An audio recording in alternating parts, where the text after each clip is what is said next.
Olá, tripulantes, tudo bem? Aqui é o JC, esse é meu amigo Bruno. Olá, bem-vindos ao Ponte de Comando, seu canal de jornada nas estrelas, ficção científica, cinema e temas afins. Qual a nossa história de hoje, Jean?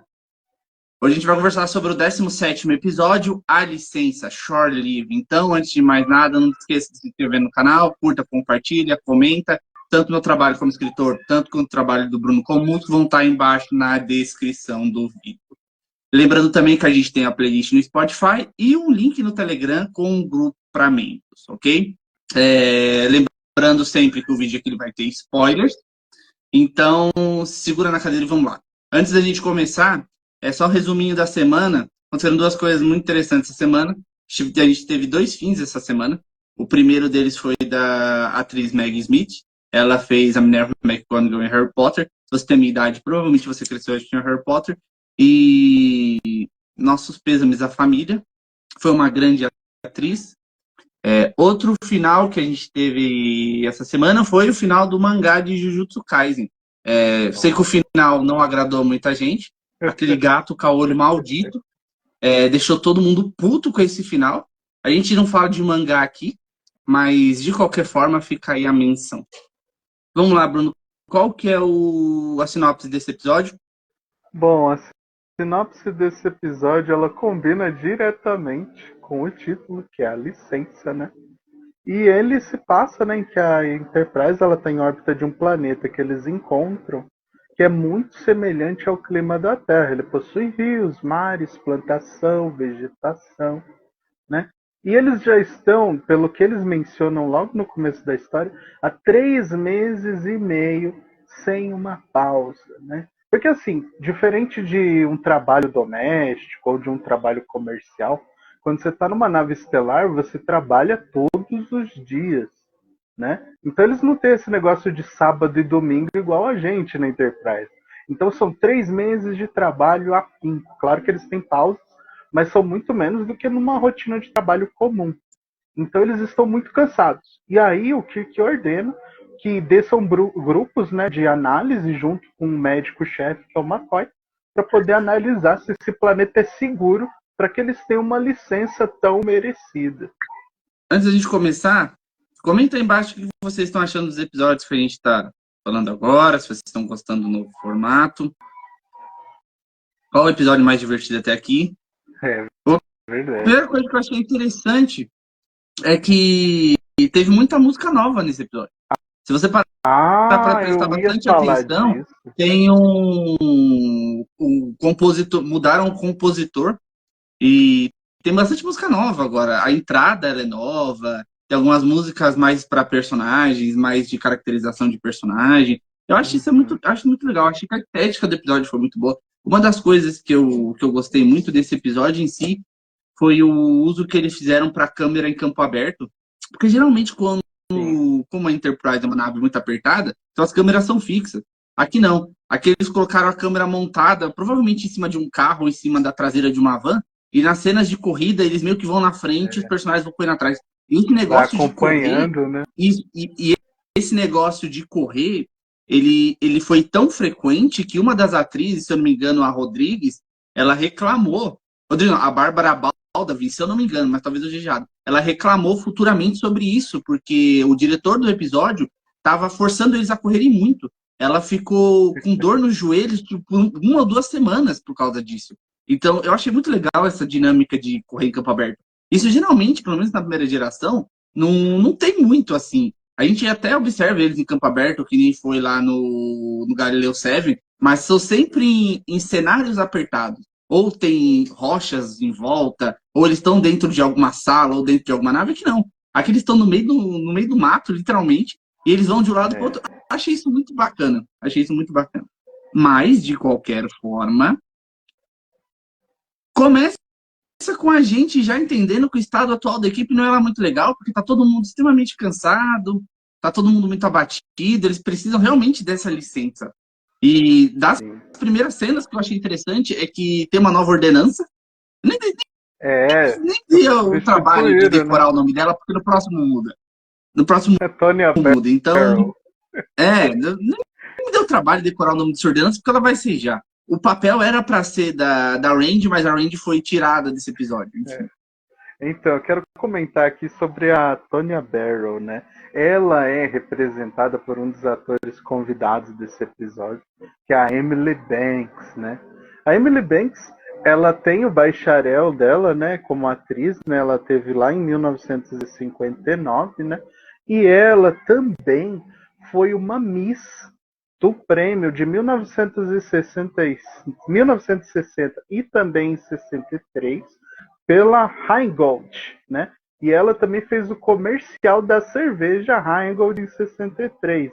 Então eles escolheram alguém que, assim, de propósito, para que fosse atrativo aos olhos do público. Então eles pegaram a modelo mais famosa que tinha, o comercial mais assistido, né? E colocaram ela em cena. Claro que a Emily aqui ela vai ter uma atuação muito boa para o que eles pedem para ela como ordenança.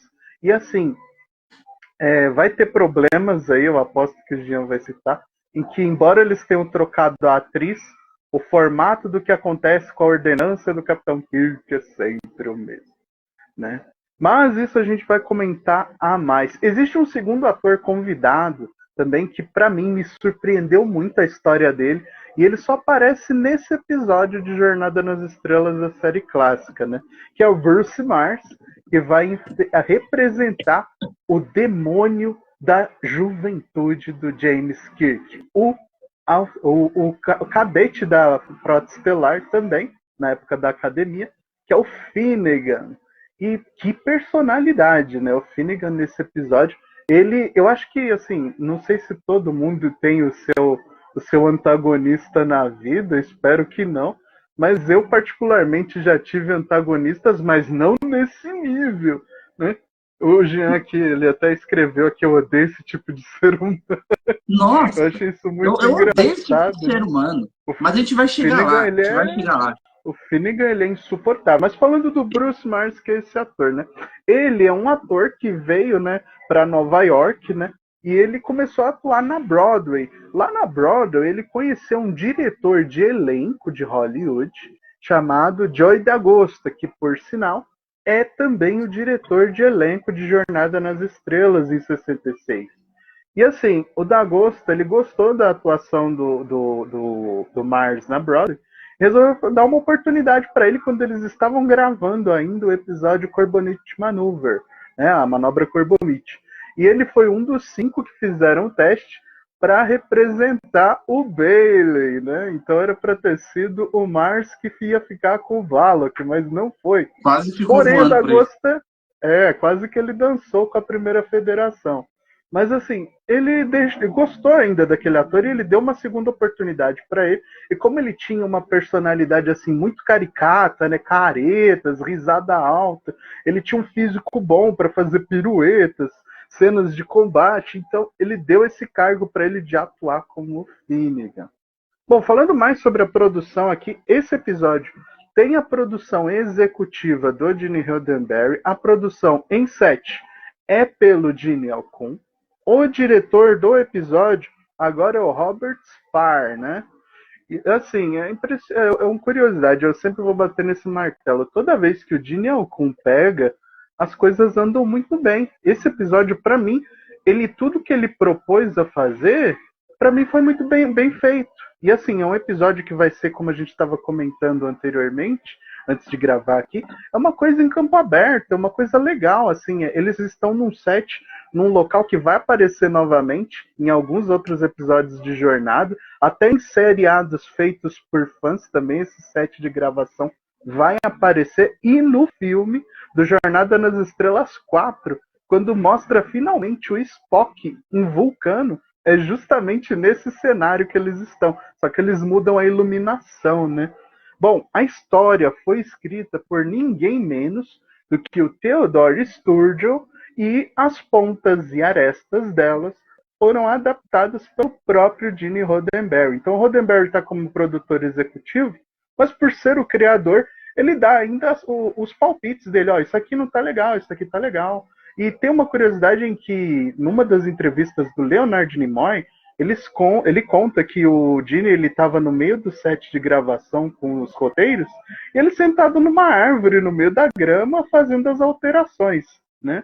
Então, assim, tem muitas coisas novas nesse episódio. O clima é totalmente diferente. Mas então, a Enterprise está cansada e eles precisam de uma folga.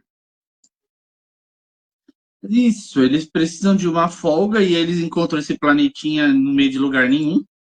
E como o planeta parece ter condições de abrigar vida, parece um planeta bem promissor, o McCoy desce com o Zulu para poder analisar o terreno em volta. Assim, eu não sei por que não poderia ser feito isso de cima da nave, né? Tudo bem. A gente sabe que é uma desculpa para ter gente em terra, porque vai acontecer em seguida. E enquanto eles estão lá embaixo, o Kirk está esperando um relatório. E aí tem uma cena que eu achei bem curiosa, porque o Kirk fala que ele está com uma dor nas costas, e aí o Spock está do lado dele e a ordenança está do outro.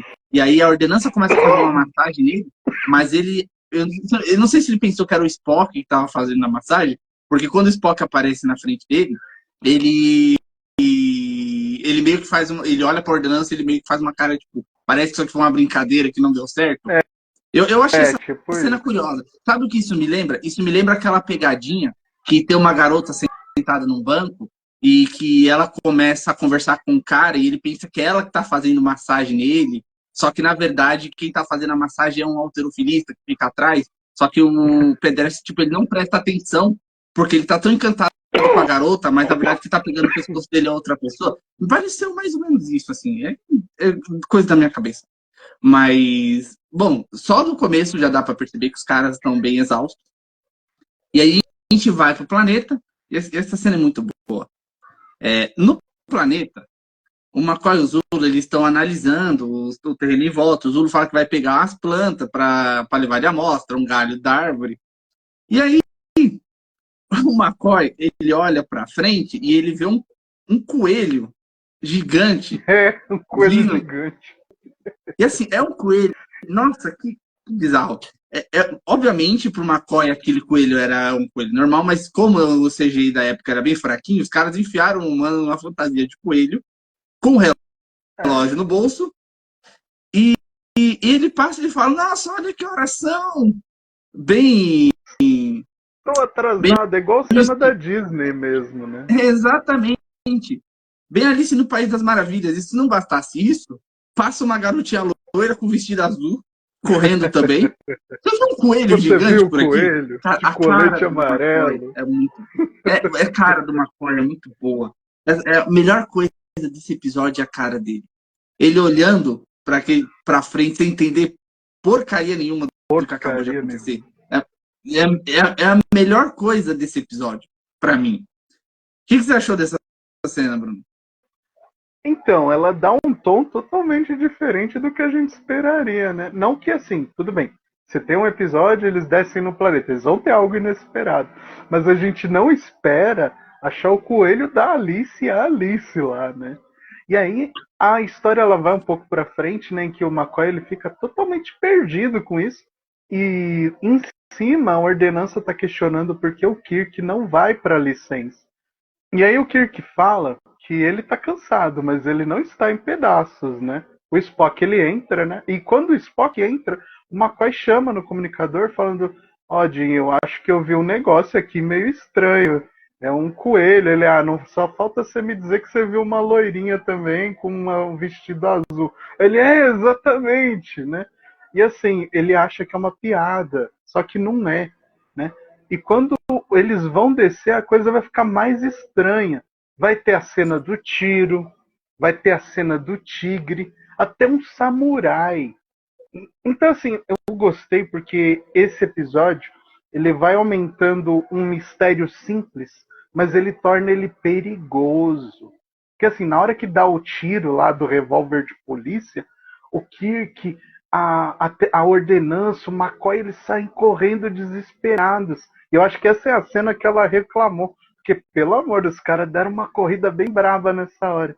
E aí, quando chega lá, tá o Sulu, mó bobão ali, impressionante. Porque o Sulu, assim, ele, além de ter a predileção pela cultura japonesa, por armas brancas, como a arma do samurai e tudo, ele aprecia história antiga e armas de fogo antigas. E aí ele mostra o revólver de policial para o Kirk, né? E assim, o Kirk ele fala, nossa, vocês têm que tomar cuidado com essas coisas, né? Então, assim, vai dando um pano para a história que vai tornando a coisa perigosa. Uma coisa que é para ser divertida vai ficando perigosa. E eles não sabem o que está criando essas coisas. O cara que usou a fantasia de coelho, voltando um pouquinho, o nome dele é William Blackburn. Ele era jogador de hóquei e ele quase saiu na mão com o figurinista, o William Ward, porque o Blackburn era claustrofóbico. E o War, ele costurou a cabeça do cara de coelho. Ele costurou a cabeça do coelho na fantasia. E o cara tava atuando debaixo do sol. Então ele começou a passar muito mal, ele não conseguia respirar. Ele arrancou a cabeça do coelho na mão. Ele estourou a costura, ele zoou toda a fantasia. E os dois quase saíram na porrada no set por causa disso. Depois que isso aconteceu, a cabeça do coelho foi colada com velcro. Aí fizeram, se não me engano, atrás ali umas aberturas para entrar ar lá dentro. Mas até então, os dois quase saíram no soco por causa disso. Mas enfim. Bom, o Brown já mencionou que o Kirk e o Spock, eles desceram. O Spock, mais por cima, para a gente não se prolongar muito, o Spock consegue lá, usa uma tática lá para conseguir convencer o Kirk a descer. O Kirk realmente desce para o planeta para conseguir tirar o merecido descanso. E aí que tem a cena do revólver, que eu achei muito engraçada, porque pra gente parece ser besteira, porém, pensa pelo ponto de vista do Sul. Eles estão 300 anos à frente de qualquer coisa que a gente tem hoje em dia. Os caras não precisam de igual revólver. achar uma espada romana, né? Exatamente. É a mesma coisa de a gente achar uma Gládio jogada no meio do mato. Da hora. Eu ficaria encantado. Eu ia querer pintar na minha parede. É um negócio retrô. Falou disso da Gladys. Eu tive a benção de ir num museu aqui em Barueri, no estado de São Paulo, que é o Museu da Bíblia, né, que tem lá em Barueri. E eles têm um capacete restaurado e uma Gladius restaurada com as insígnias do SPQR e as heráldicas em volta da espada romana. Meu, aquilo parece que foi construído ontem. Claro que é uma reprodução, mas é admirável. Você vê aquela peça bem trabalhada, numa época que tecnologia era mais difícil, né? Que o manuseio do aço e do ferro era mais difícil. Então há uma admiração por itens antigos, tanto hoje em dia quanto haverá, com certeza, no futuro. E é como é imaginado na ficção, né? Então o Sulu, ele tem esse sentimento de, pô, a engenharia disso aqui, né? O cara pensar na química para explodir uma bala, tudo bem, são armas para letais, mas há um conhecimento nisso, né? E há uma necessidade dessas ferramentas, né? Não que armas de fogo deixaram de existir. Não, na verdade não, né? É que em Jornada, né, eles usam mais as armas por raio de energia, né? Que é o phaser, o blaster, como é o nome daquela arma dos Klingons? Disruptor. Disruptor, muito obrigado. É o disruptor, então vai ter outra pegada. Mas assim, pegando um pouco ainda no início desse episódio, tem uma piada que é bem sutil, que o Spock ele faz com o descanso dos seres humanos. E assim, isso vai ser até o final do episódio citado, em que ele fala, para nós, vulcanos, descanso é descanso. Aí eu fiquei, poxa, cara, descanso para um vulcano não é de se divertir.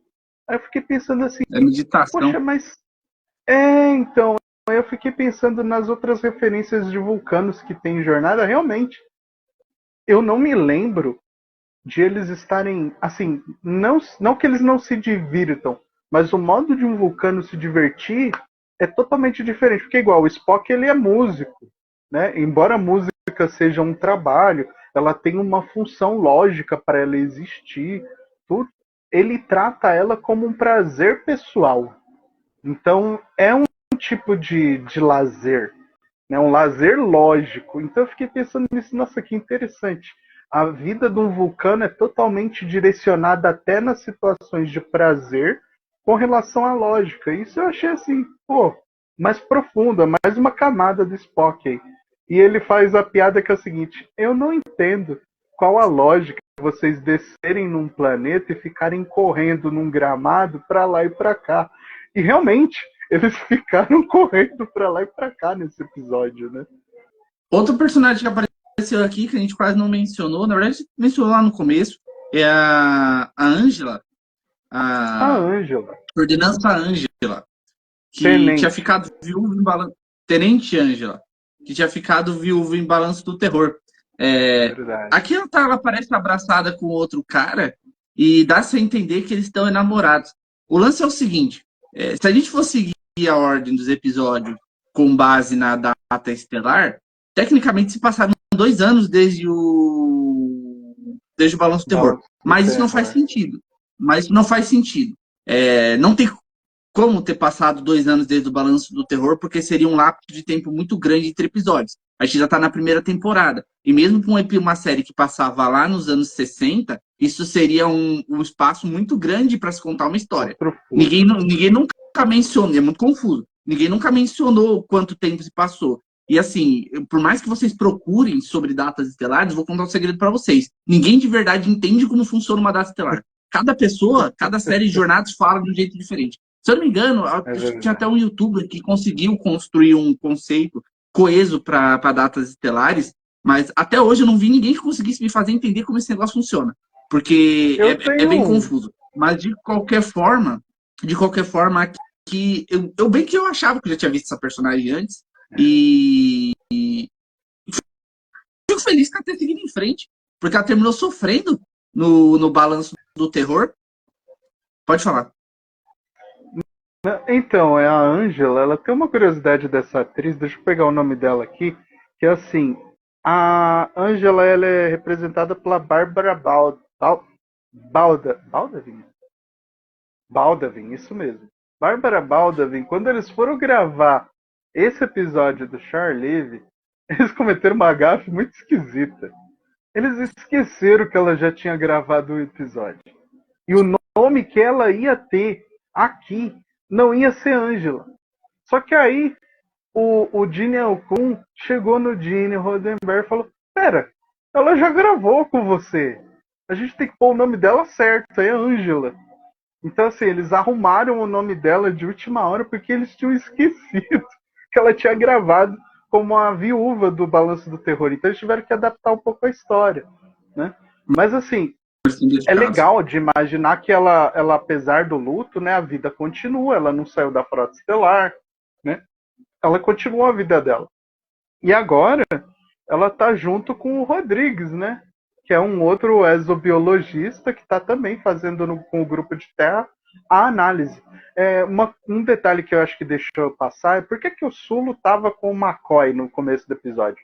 O Sulo, em Aonde Nenhum Homem Jamais Esteve, que é o segundo piloto, é determinado que ele é um botânico, né? Tem um episódio que tem a Gertrude também, né? Que ele tá lá na área do arboredo. Então assim, o Sulo, ele tá lá para verificar se as plantas são seguras, se não há frutos envenenados. Então ele tá ali por isso. Embora ele seja o piloto da Enterprise, né, o navegador da Enterprise, ele tá lá com esse teor científico, né? O que eu acho legal, assim, em Jornada, os personagens, eles não ficam fixos somente aos seus postos. É usado todas as capacidades do currículo deles da Academia da Frota, né? Principalmente na parte científica. Bom, passando disso, eles encontram de novo o rastro do coelho e se dividem para conseguir encontrar esse bicho, para ter uma explicação. E enquanto o Kirk está andando, ele tem um pensamento sobre um antigo colega dele de academia, que era um babaca, e enche o saco dele quando ele era um calouro. E mal ele tem esse pensamento, quem surge na frente dele senão esse rapaz? Duas observações. Eu odeio esse tipo de gente, igual foi apresentado aqui, também. Que é um ser insuportável. Igual o Finnegan. O Finnegan, ele é a junção de dois tipos de pessoa que eu mais odeio. O engraçaralho, o Zé Graça, que enche o saco de todo mundo não cala a boca, faz palhaçada, é o famoso Zé Gracinha, e ele é a junção do bullying, que é aquele cara que É, não consegue ver em paz, que não consegue ver a vida dele em paz, e se ele não estiver incomodando outra pessoa, ele não tá satisfeito. Uma coisa é você brincar com um cara que você considera seu amigo. Outra coisa é você atazanar a vida de outra pessoa por pura diversão. Americano tem um complexo de desafio muito grande. O americano é muito competitivo. E isso é empregado sim. muito nas escolas, nas faculdades. Então, quanto melhor você for, quanto mais desenvolvido você for, melhor. E isso gera, tipo, um bullying muito maior lá do que aqui. Aqui, a gente tem esse problema, mas eu acho que seja mais limitado. Lá é um pesadelo. E, assim, esse tipo de coisa lá é bem valorizado. E esse personagem parece ser esse tipo de visão. No começo, quando você for assistir, você vai até achar que não, que ele é um personagem que é só engraçadão, o engraçaralho do rolê, mas na verdade, conforme esse episódio for passando, principalmente na luta final, você vai ver que esse cara é um otário, que ele não era uma pessoa legal. Tem Enfim, um ponto. é, Tem um ponto sobre diga. isso. Mais uma vez, né, o Gene e os roteiristas, né, a equipe de roteiristas, tá colocando elementos do passado do Jim Kirk à tona, né? No episódio do Corte Marcial, a gente conheceu a turma da academia do Kirk, incluindo um amigo dele, né, que era o Finney, e agora a gente encontrou o cara da turma que enchia o saco do Kirk. Então, assim, e outra, o Kirk, ele mesmo disse que ele, quando estava na academia, ele era muito sério, né? Ele era um congelador ambulante, ele fala, né? Então, assim, o Kirk, ele era um nerd, um certinho, um cara durinho, assim, na regrinha. É difícil de imaginar o Kirk sendo um cara na regrinha, porque, assim, ele não é assim quando é capitão. Então, assim, o Kirk, ele não tem jeito de ser nerd, ele é um ex-nerd. Entendeu? Então eu achei isso A assim, gente curioso. É um tinha detalhe mencionado curioso. isso anteriormente. Acho que alguns episódios atrás a gente mencionou lá, algum episódio bem antigo aqui do canal, a gente já mencionou que alguém tinha falado sobre o passado do Kirk, que o Kirk era realmente um nerd, ele não era um cara muito, muito descolado na época da academia. Ele E aqui, mudou, né? aqui ele mudou. E aqui é uma coisa bem interessante, porque esse é um lado que. Isso é uma história que eu queria que fosse contada. É. Vamos deixar o episódio de lado para a gente falar sobre uma coisa que é bem interessante. Uma vez eu acho que eu até conversei com o Bruno, pausa no episódio para a gente falar sobre isso. Uma vez eu conversei com o Bruno sobre o problema, o que eu acho hoje um principal problema de jornadas. Eu acho que hoje Jornada nas Estrelas está se tornando repetitivo. Jornada nas Estrelas não está trazendo nada de novo, está só repetindo mesmas fórmulas que eles já fizeram no passado. E as mesmas fórmulas são sempre inteligência artificial. Poxa, a gente teve 3 temporadas sobre Picard. As 3 temporadas sobre Picard foram sobre inteligência artificial. Os caras só sabem trazer Borg ou trazer domínio. Borg, domínio, Borg, domínio. E Jornadas não se desvincula do que ela já fez. E eu gostaria muito que algumas coisas fossem criadas. Agora vai lançar a nova série sobre a Academia da Frota. Eu queria que fizesse sobre a juventude do Kirk, sobre ele na academia, sobre esses Isso seria legal. personagens. Seria legal. Aproveita agora que deu gancho no final da 3ª temporada de Picard, que apareceu lá o corpo dele O corpo congelado no, do Kirk congelado. congelado na geladeira e cria um gancho para construir alguma coisa assim. O Chat não vai voltar para fazer o Kirk de novo. Não tem Não faz como. nem sentido trazer o Não tem Chat. como. Não tem como. O Chat já não tá nem andando direito, coitado. Tá com as pernas tudo torta.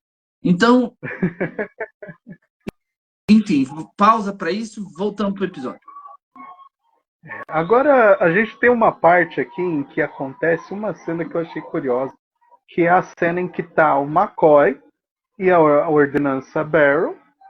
E ele é meio assim, o McCoy ele sempre tem, na brincadeira às vezes, mas às vezes na intenção, ele é um pouco galanteador, ele é aquele cara, assim, tiozão charmoso, sabe?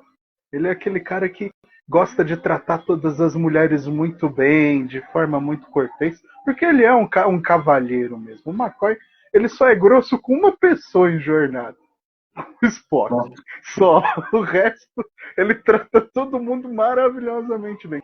E aí ele fala, mas com uma donzela como você, eu vou ser seu cavaleiro para te defender.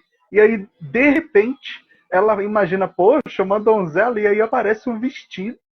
E, mano, Antes disso, na mostra verdade, antes da gente chegar nisso, quando o Rick estava lá tava olhando pro imbecil que apareceu na frente Alfine. dele, o Finn, eles ouvem um grito, e quando eles voltam, a ordenança tá toda com a roupa toda rasgada, porque ela foi atacada por um lunático na floresta.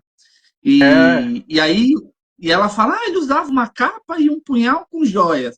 E aí uma coisa, ele é vestido igual ao Dom Juan. Dom E assim, Juan. fica a minha menção de que fica a menção de que ou ele gosta muito de literatura, ou Sim.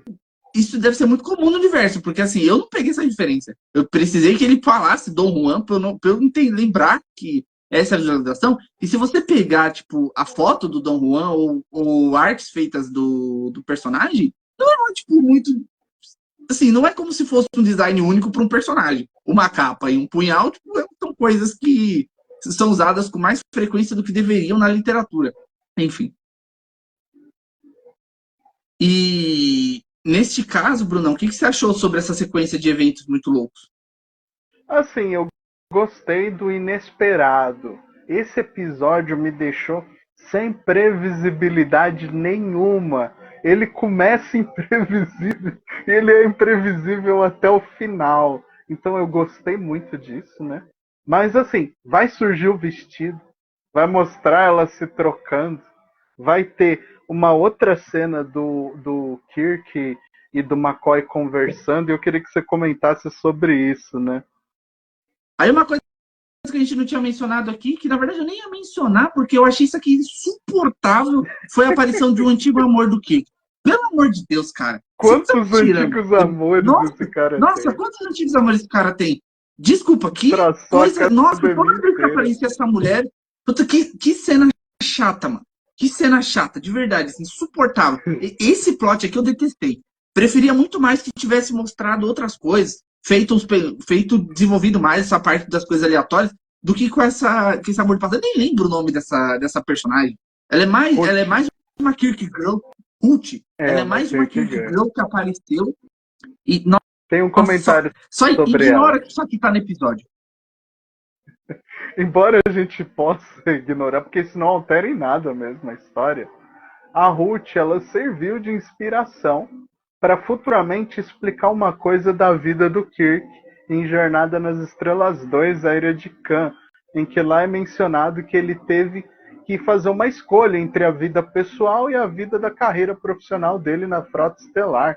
E ele abandonou uma cientista da qual ele quase se casou, né? Mencionado também aonde nenhum homem jamais esteve, e o nome dela irá ser a doutora Carol Marcos.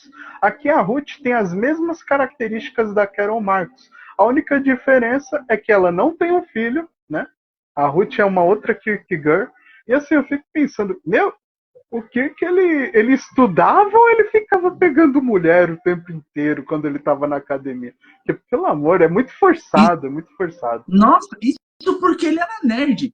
Será que o pessoal que escrevia os roteiros sabia como um Imagina! nerd funcionava? Porque, cara, isso Não. aqui é horrível. Nossa, É que plot chato. uma, Não precisava uma estar por aqui. semana, é absurdo, é É absurdo. uma por semana, para. Na outra semana a gente já falou sobre a advogada lá, que também teve uma cena É, sem da noção corte no final. A advogada marcial. dando um beijo na boca dele. A advogada não via ele há anos. A Putz, ordenança esquece da que base a Ruth estava aqui. estelar Esquece. também. A Nossa, Piper. esquece que a Ruth estava aqui. Lembra quando alguns episódios atrás eu falei que com a saída da ordenança, que a gente sempre batia na tecla de que ela era que ela não que ela servia como apoio sexual de roteiro. Aí se voltaria para o fato de que o Kirk ele ele parece que tem um amor por semana, que isso ia ficar irritante. Então, começou a ficar irritante aqui. No meio, Começou. nossa, super deslocado o episódio. Assim, não sei nem por que ele pensou nela, tipo, depois vai explicar o que essas coisas são, mas não sei nem por que ele pensou nela, não tinha nada a ver, enfim. Esquecendo essa personagem que Bom, é completamente esquecível, literalmente. O McCoy e a Ordenança, eles estão caminhando juntos, tá tendo meio que uma interação entre os dois. E no caso, a ordenança menciona, eu estou com a roupa rasgada, eu bem que gostaria de ter um vestido igual uma rainha, ou igual uma princesa. com o chapéu pontudo e as abas largas. E aí, para surpresa de 0 pessoas, ela pisca e o vestido aparece preso num galho. Que vestido feio, cara. Na moral, aquele chapéu horrível, cara. Péssimo. Diz aí nos comentários o que vocês acharam. No passado era assim, né? Consultor Nossa, histórico ali não errou. É um pouco feio, assim. E aí tem uma cena muito engraçada que ela vai se trocar atrás de um arbusto e ela fala, não espia aí. E aí o McCoy fala, eu só espio se for meu paciente, eu sou médico de princípios. Só que ele vai meio com uma piada que eu achei até engraçado, que ele tá falando no rádio com aqueles dois, com o casal lá de trás. O Rodrigues e a Ângela. E a Ângela, ele não consegue prestar atenção porque a moça tá se trocando atrás dele. Eu achei isso engraçado. Eu achei isso engraçado, enfim. Mas saindo das palhaçadas, que a ordenança Barrows gosta em parte do McCoy mesmo. O interesse dela não é o capitão. É porque assim, vamos lá. Tal qual eu falei lá no começo, o papel da ordenança era para ser da Randy, mas a Randy foi tirada. Com a Randy fora, eles tiveram que fazer um malabarismo no roteiro para poder ocupar as cenas dela com outra atriz. Então, as cenas de romance descritas no roteiro, na verdade, eram da Randy com o Kirk. Só que como não tem mais Randy, eles tiveram que colocar uma nova ordenança, dar um novo destino pro Kirk e colocar alguém para ocupar o espaço dele no roteiro. Então inventaram a Ruth, pegaram o McCoy, inventaram a nova ordenança e fecharam o roteiro. Tanto que, nossa, eles fizeram um malabarismo aqui, enfim. Mas deixando ela pra lá, deixando esses dois pra lá, vem uma das coisas mais legais do episódio, que é o seguinte. Lá, os dois que a gente mencionou lá atrás, eles estão acuados, porque apareceu um tigre do nada. 2 observações sobre isso aqui que eu achei muito bom. A primeira delas foi ótima. Que esse tigre, ele estava no set de verdade, no set de filmagem, só que ele não interagiu com os atores. O Shatner tem um ego muito grande. Mas é um ego enorme. E assim, ele queria lutar contra o tigre. Isso não é nem uma piada. Isso não é nem uma brincadeira. Ele queria lutar contra o tigre, de verdade. Ele falou para os produtores, falou, vamos lá, eu vou contracenar com o tigre. Eu vou lutar contra ele. Os produtores falaram, óbvio, não, você vai ser rasgado no meio. Você vai ser picotado, vai acabar a jornada nas estrelas aí. Não, mas eu quero lutar contra o tigre. Eu sou o William Shatner. Não vai lutar contra o tigre. E no final das contas, o William Shatner não lutou contra o tigre. Assim, eu gostaria muito que ele tivesse lutado contra o tigre. Eu gostaria demais. Ia ser heróico, né? Ia ser um massacre. Eu ia torcer pro tigre. Poxa, mancada com o Shatner. O Shatner não teve uma vida fácil nessa época, gente. Dá um desconto pro cara. Outra coisa, além do tigre, foi trazido pro set de filmagem também um big de um elefante. O problema... é muito bom. O problema é que, devido ao atraso nas filmagens, o elefante não foi usado. E o produtor que conseguiu o elefante, o Robert H. Justman, ele ficou pau da vida porque não usaram o elefante. Porque ele trabalhou dobrado para trazer esse bicho pro set de filmagem. Ele ficou tão bravo, mas tão bravo, que o pessoal que era da produção começou a tirar sarro dele. Sempre que eles iam gravar, eles perguntavam para ele, e aí, é hoje que a gente vai usar o seu elefante? E ele ficava pau da vida por causa disso. Eu achei engraçado isso também. Apesar disso, apesar de eu achar engraçado, sempre vale o cuidado com que você traz esses bichos para um set de filmagem, tá? Eu não tô falando com cuidado com os atores. Os atores são de menos. Tô falando cuidado com o bicho. Porque os atores estão lá, eles sabem o que estão fazendo. Você tirar um tigre de um zoológico e levar para contracenar com um cara igual ele, Shatner, é querer que o bicho saia dando dentada em todo mundo. Pensa no desespero que esse tigre tava. Pensa nesse elefante. E assim, você pode assistir, o seu desenho favorito que tem o elefante e achar ele bonitinho. Você pode assistir Tromba-Trem e achar que o elefante é um bicho dócil, mas o elefante é um bicho agressivo, pesado e muito inteligente. Provocá-lo, né? Exatamente. Então, assim, vale sempre o cuidado com esses bichos num set de filmagem. Eu fiquei até um pouco assim, porque eles trouxeram esses animais. Acho que não tinha nenhuma necessidade de trazer um tigre. Eu acho que isso aí é mais ego de algum produtor. Algum produtor olhou pra jornada e falou: nós nunca trouxemos um tigre. É um Mas a gente circo. acha um? Não deve estar passando um circo aqui na rua tem de um trás. comentário engraçado. Será que eles emprestam o tigre pra gente? Quando eu tava reassistindo para fazer a gravação aqui hoje com você, eu tava na casa dos meus pais e aí eu tava vendo na televisão deles e chega a cena do final que mostra as meninas tudo vestidas com aquelas roupas coloridas do McCoy. E a minha mãe fez um comentário que eu achei bem colocado para esse episódio e combina com essa história do tigre e do elefante. Mas isso aí tá parecendo um carnaval, né? Então, assim, eu acho que o produtor tinha essa intenção de colocar uma coisa bem lúdica mesmo. E num ponto, assim, não que o elefante faça sentido. Não, elefante não. Mas o episódio, a intenção dele é um ambiente lúdico, né? É um ambiente lúdico.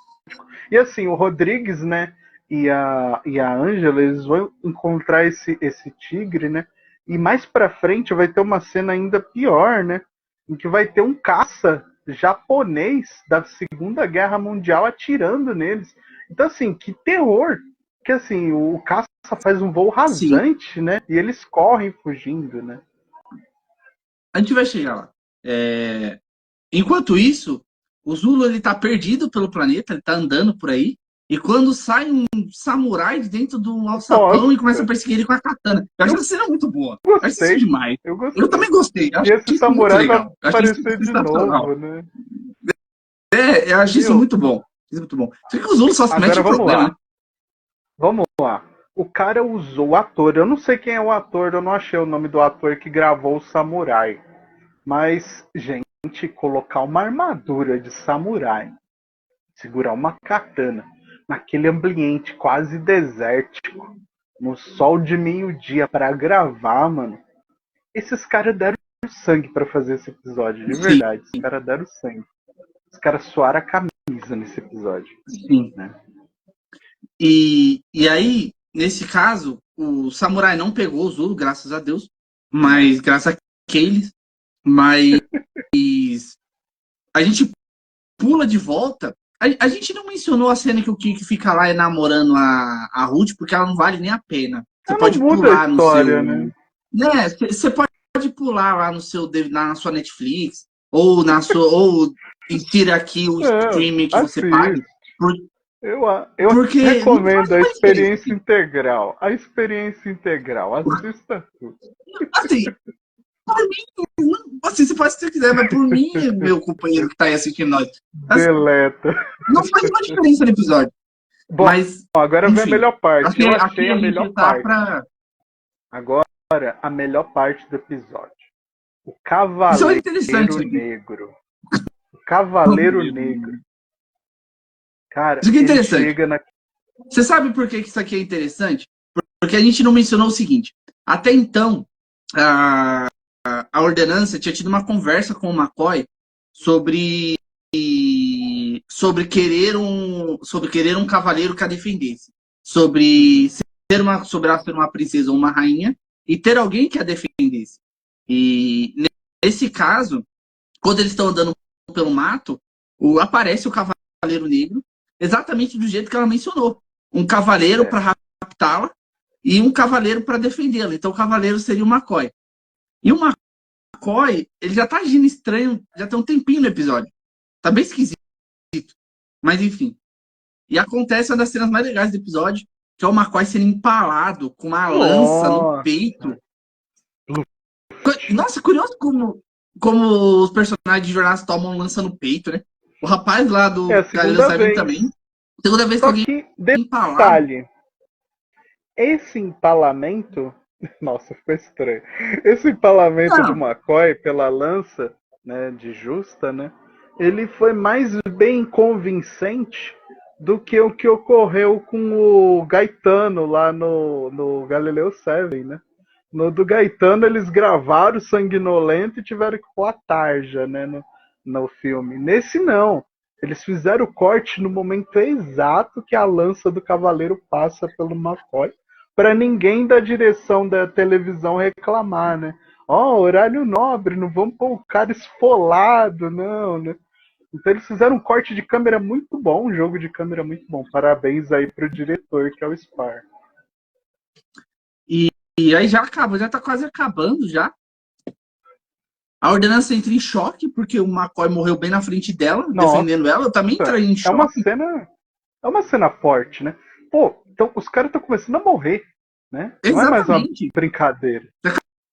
Acabou a graça já. É, não E, teve graça nenhuma. e aí, se eu não me engano, algum deles dispara um phaser e o cavaleiro meio que cai. E quando eles vão revisitar o corpo, eles descobrem que, na verdade, ele é um boneco. Ele é como se fosse um androide ou uma criação artificial. E aí eles começam meio que a entender o que está acontecendo, que toda vez que eles pensam em alguma coisa, essa coisa acaba se tornando realidade, tal qual esse lugar fosse um holodeck. Essa ideia, a princípio, ela é interessante, mas ela foi limitada não pela criatividade, não pelos artífices da época, mas acho que pela criatividade. Eu acho que é por isso que esse episódio perdeu alguns pontos para mim. Apesar de ele ter muita coisa louca, eu não achei que foi um episódio tão criativo com o que ele poderia fazer assim. Dava para fazer muito mais coisa, mas a gente vai chegar lá no final, quando a gente for falar do tem um monte final de sobre o ponto que de fato está legal. acontecendo. Tem uma curiosidade que eu ia citar lá no final, mas dá para citar aqui porque combina com esse momento.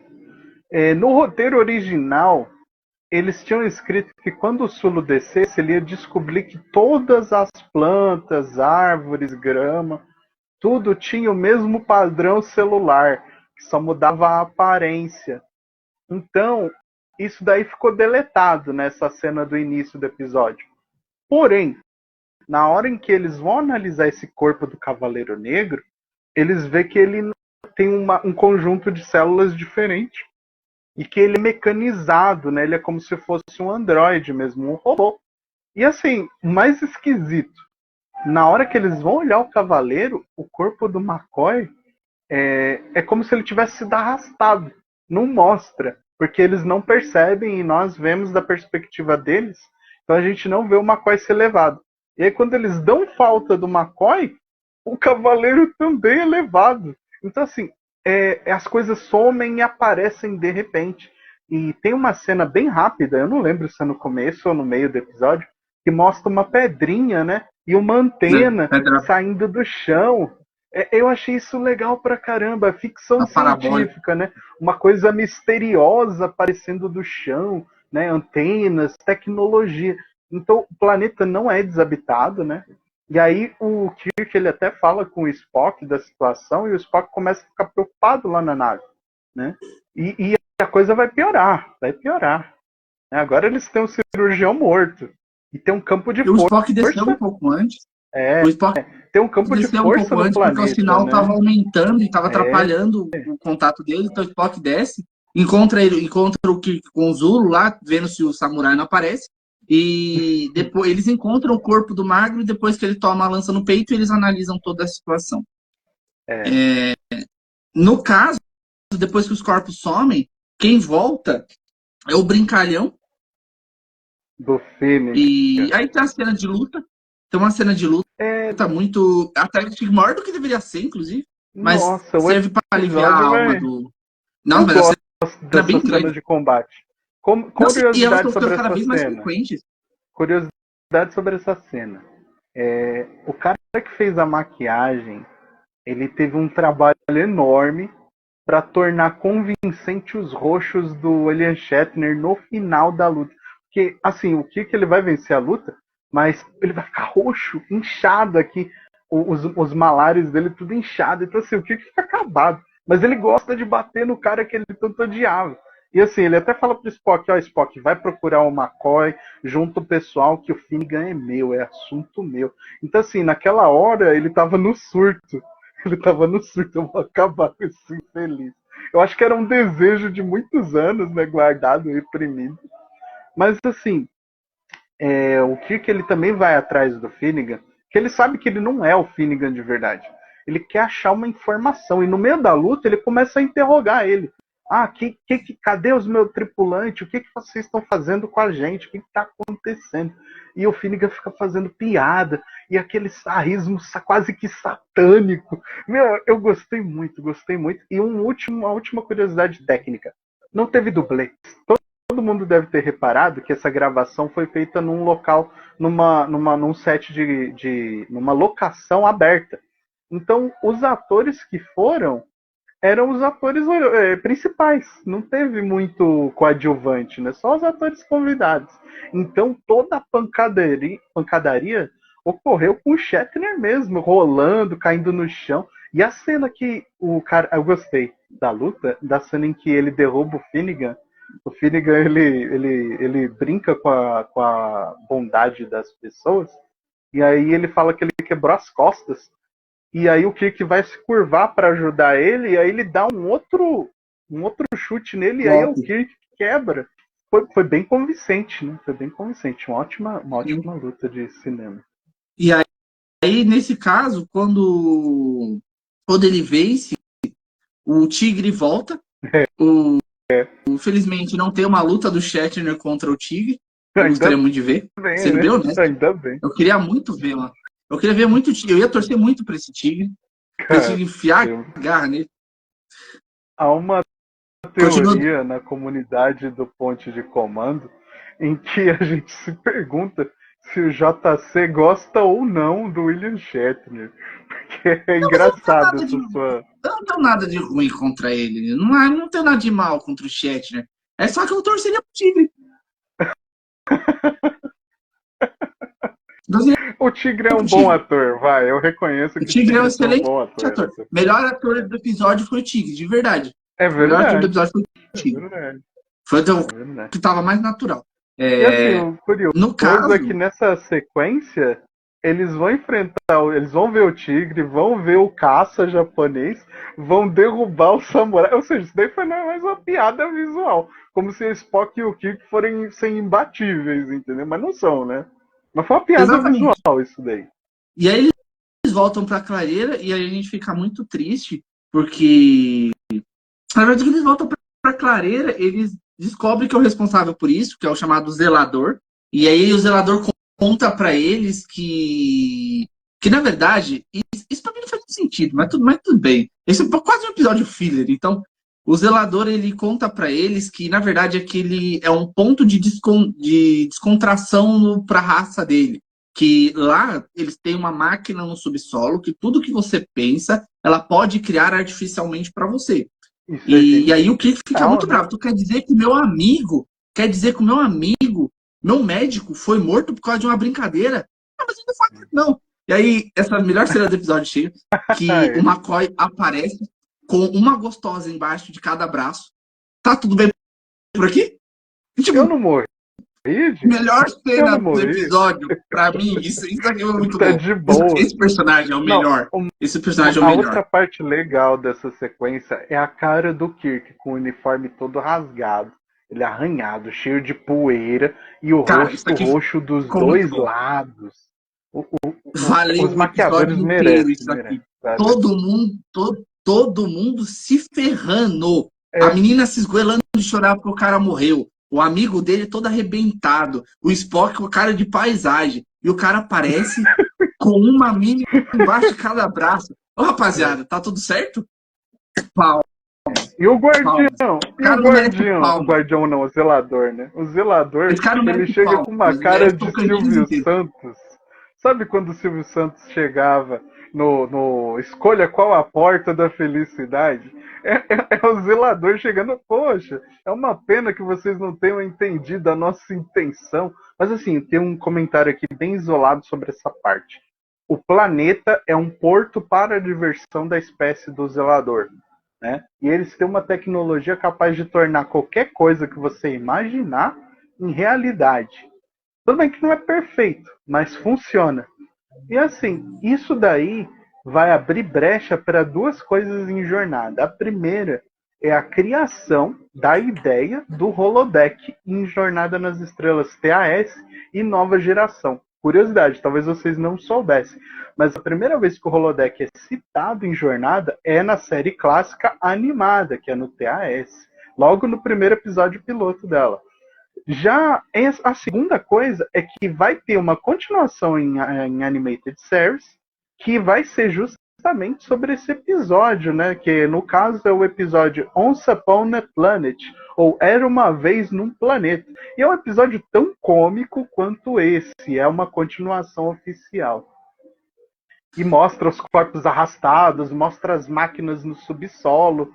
É muito legal esse episódio, eu recomendo vocês procurarem no stream. E assim, antes da gente falar sobre esse elemento que foi sobre essa criação, vamos só finalizar, porque a gente vai ficar livre para conversar sobre esse conceito. Que afinal não tem muito que. O final não é lá muito desenvolvido. Assim, o McCoy apareceu com uma mina debaixo de cada braço. A ordenança tá tudo ele, nossa, bem. quem são essas duas? O final ele é literalmente. E aí ele responde. Ele responde, ele fala, eu só por curiosidade lembrei de duas colegas cabaré, que eu conheci num bordel lá em outro planinho, Rigel 2. Meu Deus. Ai. Curiosidade sobre Rigel 12. Vai ter na segunda temporada uma visita em que o McCoy vai levar nesse mesmo bordel o Kirk e o Scott. Cara, vai ter uma continuidade desse ponto em específico, né? Cara, mas assim, a cara da Barrel de ciúme do McCoy por conta das dançarinas, ela fala, mas eu é que tô de licença aqui com você. Ele, é mesmo, meninas, vou lá fazer outra coisa. E aí uma fica do lado do Sulu e a outra fica do lado do Spock, sem saber o que fazer. Tá feliz. Ele não conseguiu segurar, né, ali a seriedade. Ele dá um sorriso. É um lado meio humano. Ali não é nem Spock, ali é o ator. Ali é o Nimoy mesmo. É o Nimoy. O Nimoy não aguentou. O Nimoy tem até outra parte desse episódio que ele quase começou a dar risada. Mas, enfim, foi bom. Bom, então o final é assim, né? O Kirk ele vai aprovar finalmente, né, a descida dos grupos de desembarque para fazer a tão merecida licença, né? Entre mortos, não mortos e feridos, né? Todos voltam felizes para a nave após descansarem. Inclusive o Kirk fala para o próprio Spock, não, você também vai fazer uma licença, né? E assim, quando eles sobem, tem uma piada que já foi usada antes, né? Que é aquela que o Spock pergunta, vocês descansaram? Eles, a gente se divertiu muito. E aí ele fala, é ilógico, eu não consigo entender. Isso é muito ilógico. E aí eles começam a dar risada, né? E acaba num clima jocoso, né? Foi um episódio que, pra mim, me deixou assim, gente, que fora da curva. Não tem Klingons, não tem phasers, nem torpedos fotônicos, não tem curso marcado, nem motor de dobra, né? Porém, o inesperado é a imaginação deles, né? Como a imaginação se tornou uma arma perigosa, né? E tem a cena até que o Kirk fala para eles, imaginem que vocês estão em revista, não respirem, não pensem, só fiquem alinhados. Eu comecei a dar risada nessa hora. Mas assim, tem uma cena em Next Generation do episódio do Viajante, eu não me lembro agora o nome desse episódio, eu vou pesquisar e colocar aqui na tela do vídeo, em que o Picard ele passa pelo mesmo dilema, que para eles voltar para casa, ele tem que impedir que a tripulação comece a se desviar do foco mental, né? O Picard mesmo vai ver a própria mãe dele tomando chá no meio do deck, é a mesma ideia, né? Como a imaginação, quando você tem um poder desse tipo, pode ser perigosa. Isso é legal. E, bom, acabamos por aqui. Teve aquela piadinha. Eu não achei a melhor das piadas, mas também não achei a pior dela. Já não foi ruim. Não foi ruim. Pausa para minha interpretação pessoal. Tirando as palhaçadinhas que a gente mencionou aqui, o humor, às vezes, bem a lá Hermes e Renato, porque eu gostei, eu não achei ruim, não. Achei bem legal, inclusive. Dá uma nota bem alta pra esse episódio. É mesmo? Eu achei que, assim, se a gente for encarar essa narrativa como parte da história principal de Jornadas, então é meio confuso, né? Poxa vida, os zeladores, então, eles criaram aquele planeta como um parque de diversões, mas não é muita tecnologia para você empregar com um brinquedo. E aí eu vou entrar no mesmo meandro de quando eu falo do holodeck. Apesar do holodeck render boas histórias, eu não sou muito... Eu não acho o holodeck a máquina mais segura, o brinquedo mais legal para estar na mão. E assim, antes de vocês começarem a falar que eu tô sendo chato, Vin Barkley e LaFord já usaram o holodeck para coisas bem erradas, viu? LaFord foi...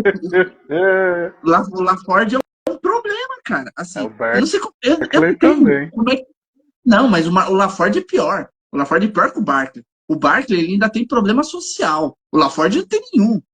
Isso a gente está adiantando muito no nosso episódio, mas vamos pensar comigo. O Barkley ele tem problemas de verdade. O Barkley ele sofre de ansiedade. O Barkley ele tem coisas que ninguém consegue curar dele. O LaFord é um homem conciso. Ele é um engenheiro fino. E aí tem até um episódio que a engenheira que projetou a Enterprise do Picard vem a bordo porque eles estão tentando fazer uma nova descoberta e ela vai pro holodeck e ela vê ela mesma no jantar romântico com o LaFord. Isso para mim é perigosíssimo. Exatamente. Isso para mim isso aí para mim é meio sinistro, cara. Então, isso é meio sinistro. Claro, tem usos bons. Por exemplo, lá em Voyager, tem episódio que o Tuvok entra em Ponfar e ele tá muito longe de casa, então ele não tem o que fazer. E aí o doutor fala pra ele, fala, eu criei sua esposa no holodeck. Peguei todos os registros dela. Ah, mas ela não é minha esposa. Hoje a escolha é sua. Hoje ela é. Ou você morre. Hoje ela é ou você morre. E se falar dos ferengues, né, que vem em fita de holodeck com garota de programa lá no né? Isso aí é outra coisa. Essa ideia do parque de diversão, né? Essa ideia do parque de diversão, ela é legal em que sentido, né? Ela traz justamente o questionamento de como uma diversão excessiva com muitos recursos pode ser impressionante, magnífica, mas ao mesmo tempo muito perigosa. Eu falo por experiência própria que eu tive uma situação bem engraçada, em que até eu dividi isso quando eu estava trabalhando junto com o JC, em que eu fui num parque de diversões e eu nunca tinha ido realmente, eu com quase meus 30 anos, nunca tinha ido numa montanha-russa. E eu não, encarei junto com a minha querida amada esposa Larissa. E aí, a trava soltou no meio do percurso. Ah, você contou. Eu contei. Antes de você continuar, pessoal, sabe o que é mais legal disso tudo? Antes dele ir nesse parque, ele mencionou para mim que ele nunca tinha ido, que ele ia. E eu acabei comentando com ele o seguinte: há muitos anos atrás, aqui eu sou paulista, sou de São Paulo, e próximo da minha casa existia um parque chamado Play Center. E há muitos anos atrás, muito mesmo assim, quando eu era pequeno, houve um acidente sério em que uma pessoa faleceu. Ela foi arremessada de cima do carrinho quando a trava se abriu. Assim, horrível. Meus pêsames para a família. O problema é que ele foi da montanha-russa e a trava dele abriu. E eu só imagino, na hora que essa trava abriu, eu só imagino que na hora que essa trava abriu, aconteceram duas coisas. A primeira é que ele deve ter ficado verde. E a segunda é que ele deve ter pensado em mim falando pra ele sobre a situação que aconteceu no PlayStation. Eu reconheço, eu não tenho vergonha de admitir que eu saí do carrinho tremendo que nem o pica-pau depois do gongo. Entendeu? Não, qualquer um. Então eu tive a minha dose de a licença, né? Então assim, eu acho que esse episódio ele não tá nem falando da segurança dos parques de diversões, não é isso. Na verdade, o que ele está falando é das consequências de você ter uma diversão desmedida, né? Embora eu acho que isso seja acidental, mas é um debate legal, né, sobre esse episódio. Aqui a gente está encarando esse parque que eles mencionam, esse planeta, como holodeck, porque a função dos dois é a mesma. A função dos dois é criar coisas que você queira. E esse parque ele é até mais impressionante do Holodeck, porque ele lê seu pensamento. Só que assim, eu não achei que, assim, é que os produtores aliviaram muito a imagem para que esse episódio fosse engraçado.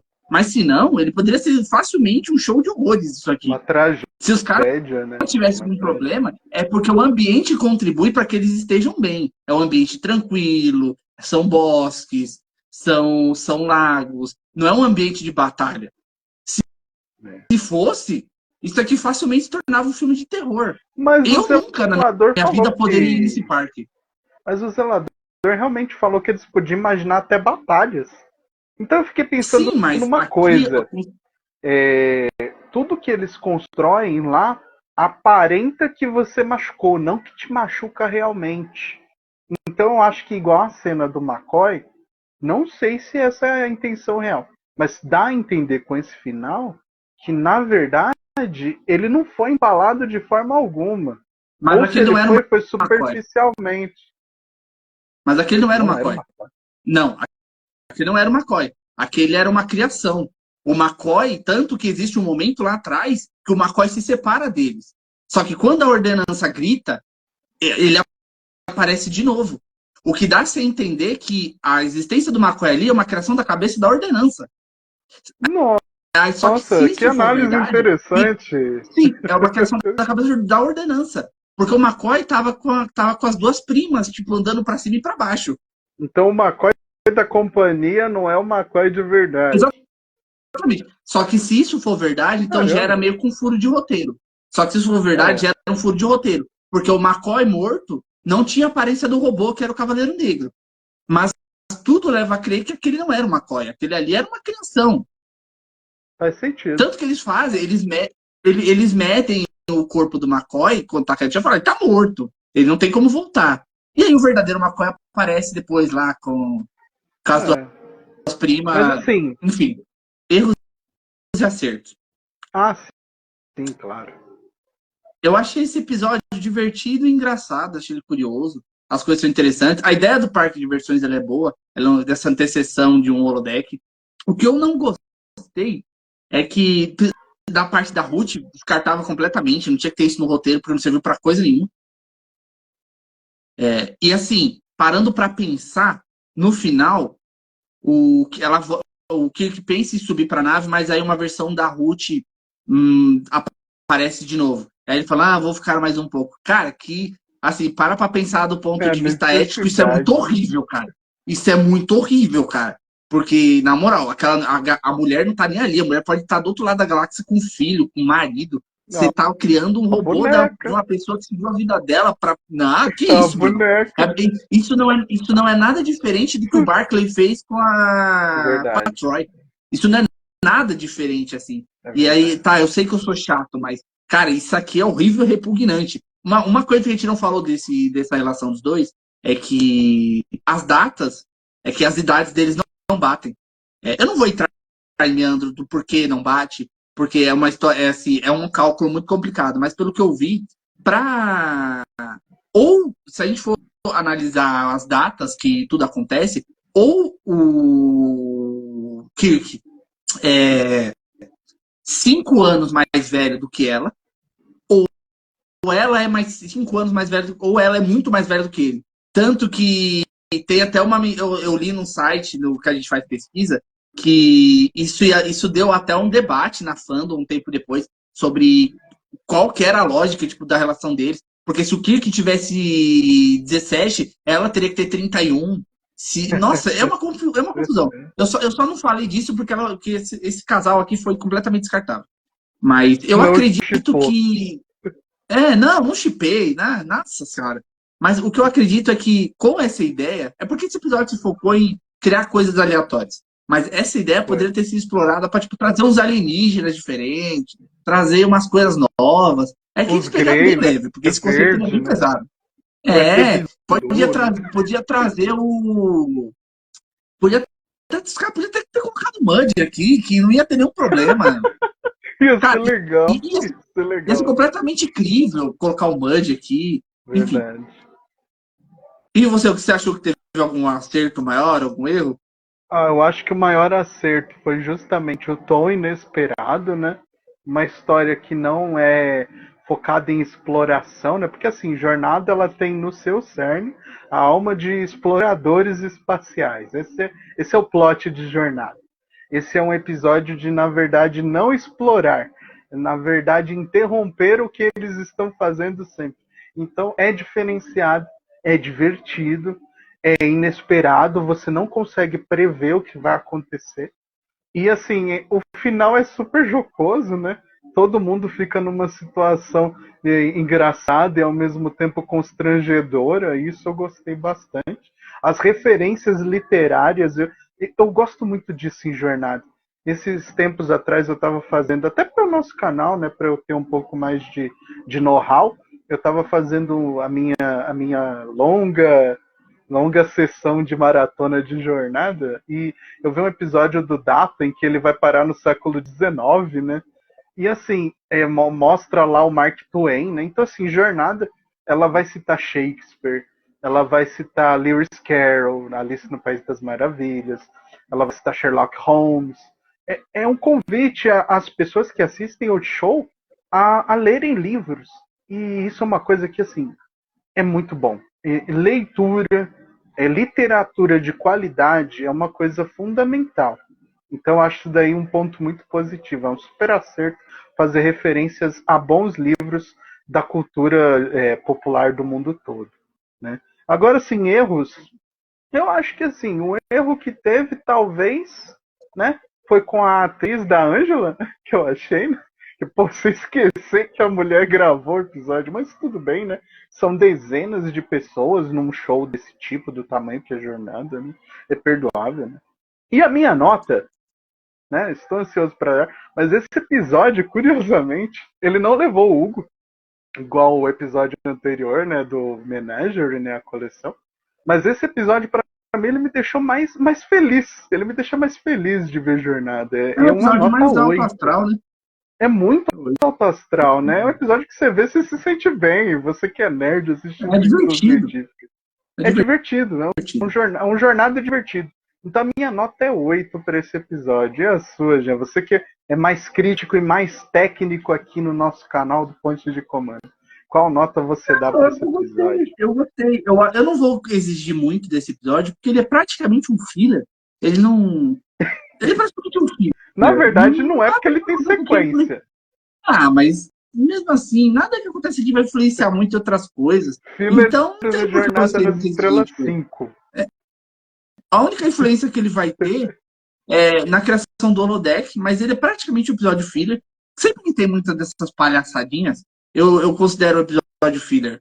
Esse tipo de coisa que não tem nem pé nem cabeça, tipo o coelho da Alice correndo. Ah, é uma Mas eu referência, achei dou, legal. assim, eu vou dar 8,5. Ó, Oito garotas, oito caramba, garotas de mano! Raggle 12 e Acho que meio. a gente só vai ver uma nota boa assim no Semente do Espaço agora. Aleluia! Ai, Nada, Deus. ó, nada. O Arena tá chegando aí. Em breve. Breve. A propósito, né? Só por garantia. A gente tá com esse costume de sempre dar prévia. Qual o próximo episódio das reviews da série clássica, JC? Deixa eu puxar aqui. Próximo episódio vai ser o Senhor de Gotos. Eu gosto desse episódio também. Acho que ele vai ter uma nota boa. Um episódio muito bom. Senhor de Mas Gotos aqui promete. promete. A gente vai ter muito o que conversar sobre esse episódio.